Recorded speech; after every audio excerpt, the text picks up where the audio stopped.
Thanks for joining us. What is servant leadership? A servant leader is a person who puts the needs of others before their own needs. Our panel will talk about using this leadership style in their current leadership position.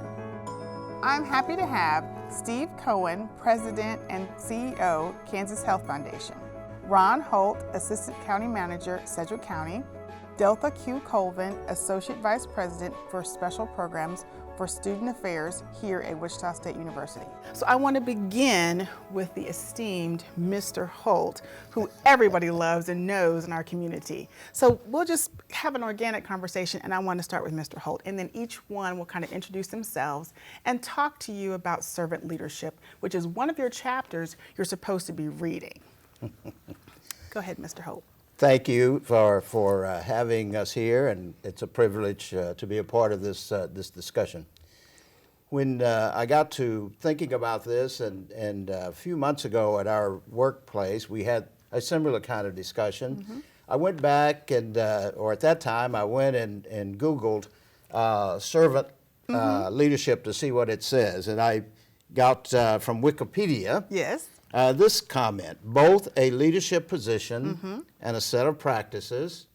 Traditional leadership generally involves the accumulation and exercise of power by one at the top of the pyramid.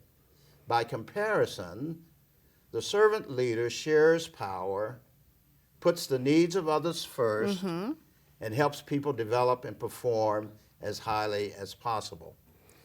And then I contrasted that with the Ron Holt definition of servant leadership.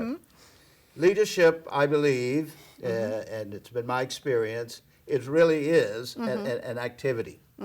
And regardless of your personal or political position, a servant leader is someone that's more interested in the well-being of someone else than their own well-being. Exactly. And I've experienced that my whole life.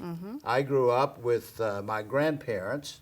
My grandfather was a leader in the community, and he always put service to the community, service to others, ahead of his own personal needs. And in fact, as I reflected back on his life a few years ago, everybody in the community highly respected him and always thought of him as a leader. Exactly. I'd never thought of him in that way, but certainly as I thought about what his life had been, how he had lived his life, yes, it was all based on having character, having high character, having integrity, and caring and serving the needs of others. And I've tried to reflect that throughout my career over the last 40 plus years in being in management or leadership positions. That is so wonderful. Thank you for sharing. Ms. Colvin. Well, you know, when I think in terms of a servant leader, I think in terms of someone who is affording opportunities for others. And I have spent most of my life doing that. I come from a large family, and I'm responsible for TRIO, Gear Up programs, and the Office of Disability Services.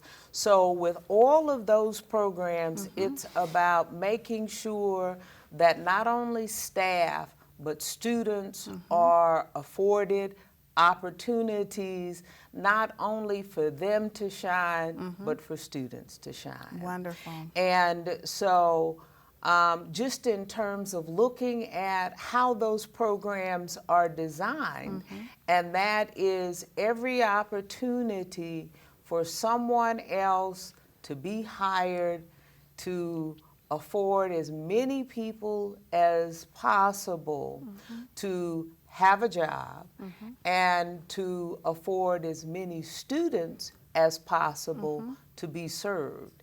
And we're firm believers that if we were not there to afford low income, first generation students the opportunity to see what it's like to grow, to see what it's like to go to college, to see what it's like to be afforded a career, they would never have that opportunity. Exactly. So that's what I see is what drives me in terms of the opportunity. So that's what I see as my role, and that's what's important That's to me. awesome. Thank you for sharing. Mr. Cohen. Yeah, thank you, Rhonda. As you know, at the Kansas Health Foundation, we started looking into building leadership in the state of Kansas many years ago, soon after the foundation was created, as a way to build health in the state of Kansas. And one of the first things that we did was investigate servant leadership. I had never heard the term before, but we started looking into that and how we could build servant leaders across the state of Kansas, and found out that term actually was, I think, started or at least spread across the country by Robert Greenleaf, Yes. who I think he was president of AT&T at first in his career. And so we started looking into that and the work that he put out around that topic. And some of the examples that he gave, I know one of the examples he gave was Jesus Christ was certainly a servant leader. You know, the examples that he lived during his ministry was, you know, putting people first and doing things that many people would never have thought a leader would have done by Yes. serving as an example to others. And I know myself, I've had many mentors, Ron Holt being one of those, who to me was an example in the way that he led others by not putting himself first. And serving in a way that people respected, and putting other people first. Maybe he was doing the work in the background, but holding other people up. Shelley Bueller, one of our past chairs, who's is a Shawnee County Commissioner, I always saw her talking about the work of other people, yet she was always the one encouraging those people to do the work. And I think that is a key characteristic of servant leadership myself. But doesn't the servant leadership seem opposed to what we typically think about as a leader? I mean, we often see leaders being kind of in the forefront, and being the boss and being in charge. I mean, this servant leadership to me just seems like this, you know, anti to what we think of as a leader, of a person being in charge and being the boss. And why would I put someone else's goals before my own? Doesn't that seem anti to leadership? Could you maybe speak on that? I think yes, at first blush, it does seem that way. However, if you think about it, is hard work. That's the other piece when you get into this idea of putting others first and serving others and seeking after finding the best in others, so that you can encourage them to become, if you will, all that they can be and fulfill, have a fulfilling life. But and the reason I think most people think about leadership in the way that you described is because we always think about it from a positional point of view. And consequently, if you don't have the position, then you're not a leader, or you can't be a leader. And some of the most important people in my life have been those who were not in the position, that had a title necessarily, but were those who said to me, who saw in me what I could do, what I could become, and who encouraged me, and then gave me nurturing, gave me the resources, gave me the challenges to do the best that I could do, and to be the best that I could become. But yes, we've always thought about, I think, this idea of leadership, for most of us, from being this position, and consequently, if you don't have that title, then you're not considered to be a leader. So, you know, many servant leaders are thrust out there. We didn't consciously go out for the position. That's true. We were kind of pushed into it because I never really saw myself as a leader. You know, other people saw me as the leader, and they kind of pushed me out there. They said, well, Delphi, you do a good job, because I really see myself as a shy person.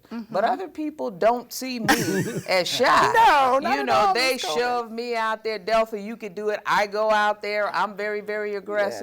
But to me, I'm a very, very shy person. That is so interesting. It is.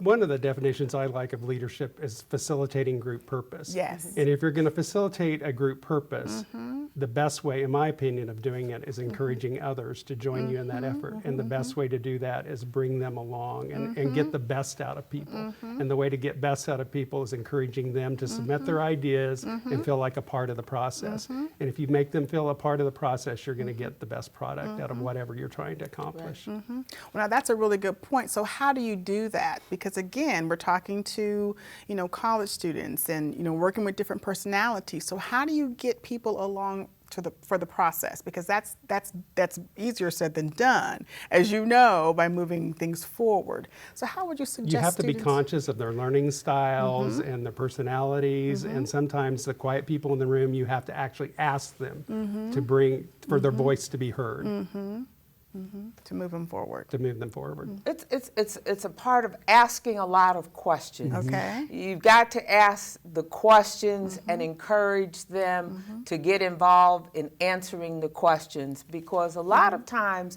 students don't share their opinions. So you have to keep asking questions and encourage them to respond to the questions. And as they do that, they become a lot more vocal. And so it's just a matter of asking the questions and asking the right questions. Yes. Okay. Very So- good. And believing Okay. that whatever group you're in, believing that everyone has something of value to offer. Believing that, and then seeking to bring that out of that person. And you'll get a better product in the end. I think think that's so, one too. thing, if I can make a political comment here. Sure. I think that's one thing that we need to do more in our political processes Yes. today, is believe that if you engage the public in a broad process, Right. the outcome will be better. I agree. You'll get a better product, the people will be more engaged, and they'll feel like if they give their voice, they will own it, and they'll support whatever that product is. And a part of that means you've got to be honest. Yes. And so your feedback has to be honest and beyond reproach. You've got to tell people, you just got to be honest with people and tell them where you see and hear their voice in the conversation. Yes. And if it's one that the person needs a little tweaking, That's a good term. then you Yes. and this is not putting people down, but No. it's Right. building people up That's right. by being honest with them and saying, here's how I heard what you said, Right. and here's how it sounds to me about really what you mean, Yes. and give that kind of honest feedback, and that's what I meant a little earlier about saying it's hard work. Yes, it is. It's not easy to do this because it's a certain attitude and it's a belief that it's again that people have value and that everyone as a part of the group has value. It's time consuming Yes, too. I was gonna Some say things that. you can't rush. The process many times is as important as the end product. You have to go through many times a long process to get the product you want. But if you engage people, I guarantee you'll have a better product in the end. Right. Okay. So what have been some of the challenges? So it sounds like sometimes servant leadership can take a long time. And what about if you're under a deadline? Because sometimes in business, I mean, some of us are in kind of the social services, kind of not-for-profit, where we can take that time. But what if you're in business? I mean, some of our students will be in business. They might be in healthcare. They may be in engineering. And, we have to get to the answer pretty quickly. How would you facilitate that, using that service, a servant leadership style in those kinds of settings?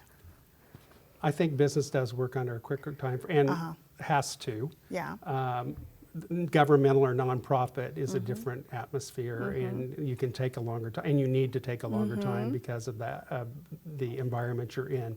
But business still can use the same concepts, Okay. and I think it's better for them to use the same concepts, but they do have to probably rush the timetable. I had a boss once who, this was when I was in working for KG&E, West Star Energy, in the business world. I had a boss once that said, I'm coming soliciting input, Yes. but I need you to know that the final decision is mine. I want to hear from you. The final decision is Okay. mine, and it's going to be made in whatever short order Okay. that the time period allowed. Again, it was the honest piece of saying, I want to hear from you, but your answer is not the final answer. I have the final answer, and we have to move on this by a certain date or a certain time, and I'm going to use your input, but I'm going to be the final decision maker on this. So it sounds like servant leadership says you get everybody at the table, and it's everybody gets a chance to have their say, and somehow or another you take a vote to get things done if you're making a decision. That's not always necessary, so it does become situational. The situation will determine how you drive the decision, and if you got more time, then you get more input, and you give people a chance. If you don't have more time, you have to make a decision and move on. And sometimes you can't get any input. That's true. But you're honest with people and saying, "Here's why That's I'm making right. a decision I'm making at the time I made it." That's good. And sometimes the situation is just, looking ahead and just thinking about what potentially a situation could be, and just asking about something just to get ideas for what the possibility could be. For example, in our situation, we write proposals, and I'm always asking questions about what people think about different things, and it hasn't anything to do with anything at all. And I just want them to feel like they're giving input. That's right. And and they think it's all important to a particular situation. They don't know it doesn't have anything to do with anything. It is making them feel that they're important to the process and to what's going on. And that's okay, because their buy-in is extremely important. One of the things that we quickly learn is that the more buy-in there is to any situation, the more important it is. And because they've bought in, when it becomes a critical time, when I have to make a decision and I don't have time to get a buy-in from them, they feel that they know that I've made the best possible decision on their behalf, Good. even though I didn't get their buy-in, because in the past I have asked for their buy-in Ahead of So time. that's important. Good. Absolutely. Very good. Very good. So any other tips that you might want to give to the students about servant leadership overall? Because the concept itself is really hard to understand, I think, because being a servant leader is really difficult, that idea of just really taking yourself kind of out of the equation and really promoting others is again a really hard concept to grasp for students, because again they're going to be reading this and trying to understand what a servant leader really does. Like, what are those activities that Well, a I servant... think one of the things that they need to think about is who they want to be and where they want to be in the process. Okay. You gave us a list of characteristics, and I think it would be good for them to look at that list of characteristics and think about where they think they fit in all of those characteristics, and if any of those characteristics really fit them. And if there's a negative, how do I turn that into a positive? And if they're positives, how do I strengthen those characteristics and make them even more positive? Because one of the things that's important in all of this is it's all about education. One of the things that we have to think about is all about academics. It's all about education. So as we educate ourselves, and we have to take the responsibility for making ourselves stronger and educating ourselves. And so as I was looking at those characteristics, that's one of the things that I did myself. I said, okay, how do I fit, into these, and how do I strengthen that? Yeah. And, what approach do I want to take in this process? So that's one of the things that I would suggest to them. Good. Absolutely. Good. On that list, there were 10. Did you like that? There were very well. There were 10 characteristics, and I don't think they were listed in any order of preference or priority, No. but the first one on there was listening. And one of the things that I learned a long time ago, and I used as part of my mental exercise to get myself in a position of helping other people, is seek first to understand, then to be understood. And that really is around listening. Absolutely. Most of us, when we're in a conversation, especially one that's tense or that has some controversy to it, most of us, we're listening not to hear what others are saying, but what are we going to say That's right. in response to what they're saying. So we're not listening for where they're coming from. We're listening so that we can be persuasive or give our point of view. And listening really means I'm going to hear what you're saying. I'm going to ask questions to clarify, to make sure that I'm understanding. And then I'm going to be responsive based on a better and a more complete understanding of where you're coming from, what you're saying. And all of those are important. I thought that one, being at the top, really then encompasses a big portion of what you're going to do if you're going to, what you have to do if you're going to be a servant leader. Absolutely.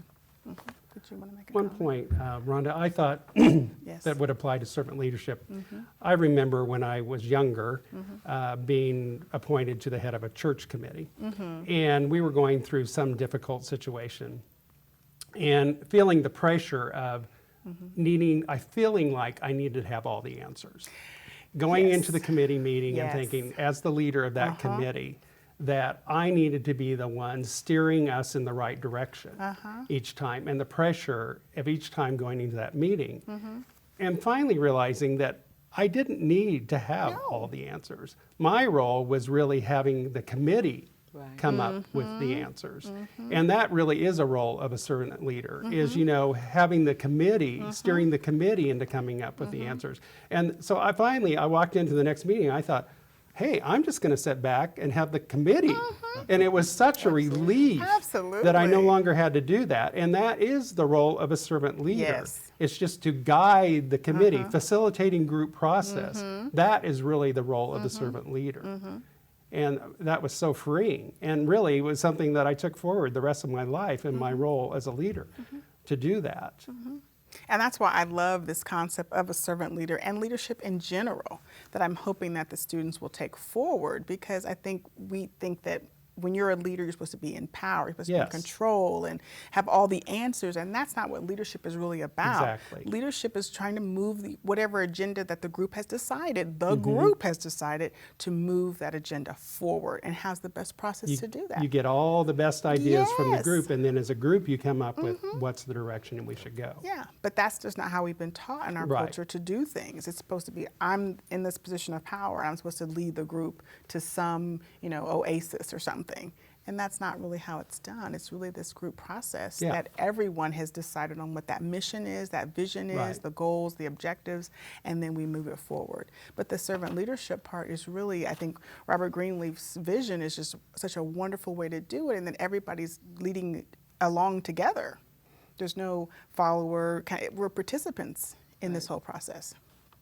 I had one of the great experiences I've had in my life is leading the project, being the project leader for the Intrust Bank Arena. Yes. Now you'll have to realize that I'm not very good at mechanical, electrical kinds of things at all. And here I am leading a project to build a multi-million-dollar facility.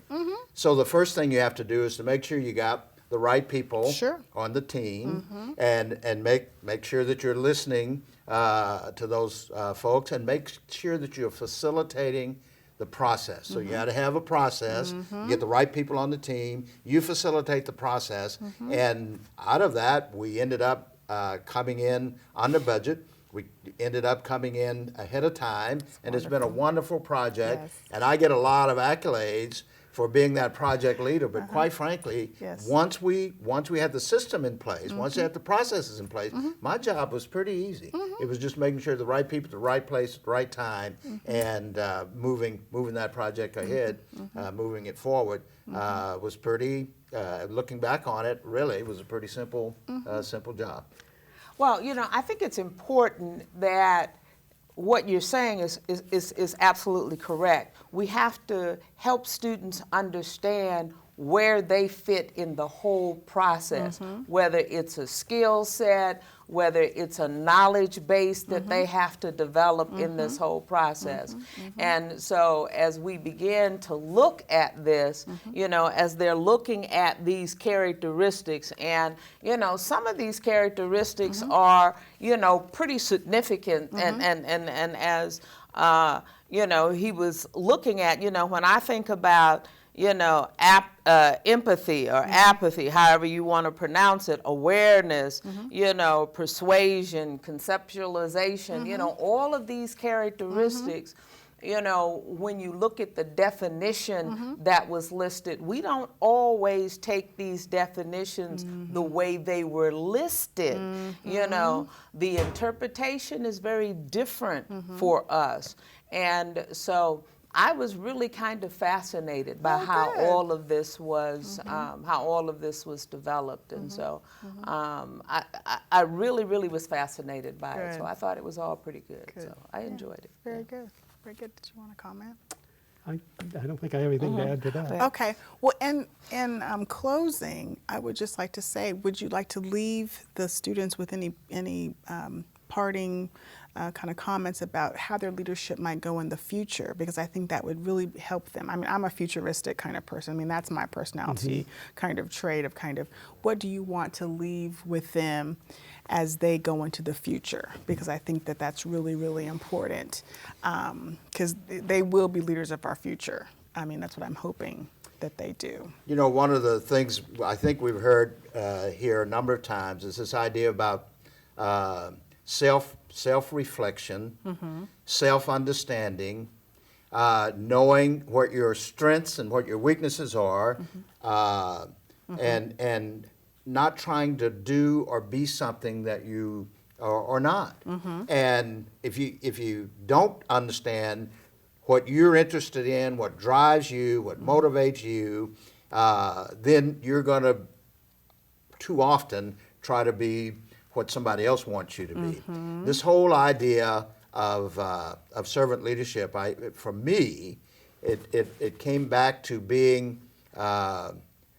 Someone told me one time that it's all right to be enlightened, but it's better to be self-enlightened. That is, understanding yourself, knowing where you're going, knowing what your needs and interests are, and then building on that. I think this whole idea of servant leadership has to do with an attitude, and it has to do with a sense of self about who am I, what am I trying to accomplish, and in the whole big spectrum of whether it's my career, my family life, my business life, whatever it is, having some sense about what's the end goal, where am I trying to go, what am I trying to accomplish. That's wonderful. First of all, thank you for the opportunity to do this today. It's been great. Yes. It's been a great discussion. But I would agree. I think anyone can be a leader anytime, anywhere, any place, Yes. and in any situation. There are opportunities to lead everywhere, and we need everyone to lead in whatever situation they're in. This last week, we hosted a symposium, our biannual health symposium, and one of the people we brought in was John Zogby, who's a national pollster. And one of the main points he made was that the millennial generation, he thinks, has great hope for the future, yes. to lead us out of the mess that we're Yes, currently they in do. as a society I'm so in excited. America. And he thinks that this generation is really going to turn around things. That he pointed out that they really seem to have a great interest in the good of society. volunteering, in many situations, shelters, and more concerned about the homeless and more concerned about the underprivileged and things like that. He sees great hope in this generation. And so I think that encouraged all of us that were at the symposium. And I really have great hopes for the future in this generation. So I I do would too. encourage them all to do what they can to help help our society turn around. So I feel very encouraged by all that, and would encourage them all to become leaders in whatever spheres they're in, because we need them to Yes. help us. We do. I want to thank our esteemed servant leadership panel and thank you for joining Leadership is Essential.